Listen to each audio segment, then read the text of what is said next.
By now, many have seen UFO whistleblower David Grush go in front of Congress and tell the world his story. Absolutely, based on interviewing over 40 witnesses over 4 years. I know the exact locations, and those locations were provided to the Inspector General and some of which to the intelligence committees. I actually had the people with the firsthand knowledge provide a protected disclosure to the Inspector General. Grush is an Air Force veteran and former intelligence officer, and he received praise in many circles for being willing to come forward.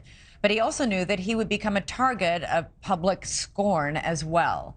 And this week, a news site called The Intercept put out a report detailing a drunken episode of Grush's in which police were involved and details about Grush becoming suicidal. Grush, a combat veteran, has been open about his struggles with PTSD.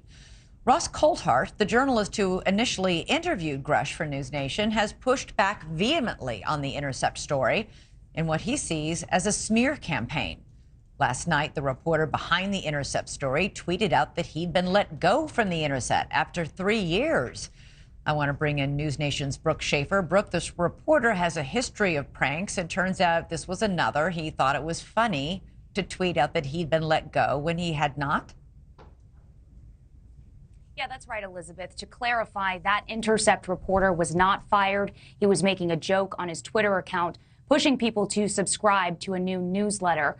But as this story about UFO mysteries continues to gain national attention, one organization says they've seen an increase in reports of possible sightings.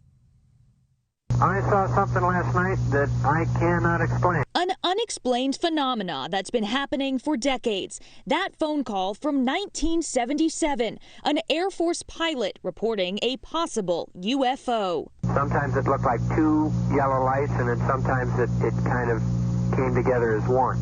And tonight, reports like that are soaring. The National UFO Reporting Center says their volume of possible UFO sightings have doubled in the last few weeks. We get somewhere between 10 and 50 reports a day. Peter Davenport is the director of the National UFO Reporting Center, a non-governmental, nonprofit corporation that collects reports of possible UFO sightings. We're getting reports so fast that we almost can't handle them. We can't process them fast enough. Those UFO reports boosted, Davenport said, by last month's out-of-this-world congressional hearing. Whistleblower David Grush, a former U.S. intelligence official, testified the U.S. is concealing a multi-decade program to collect and reverse engineer unidentified aerial phenomena of non-human origin. Do you believe that our government is in possession of UAPs?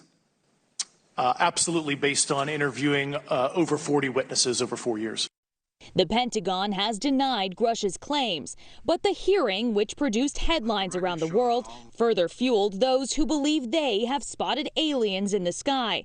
The National UFO Reporting Center says in the last few weeks, they've received a mix of reports from mysterious orange orbs to dramatic sightings of structured craft. I'm not sure there are more sightings, but people are more willing to report it.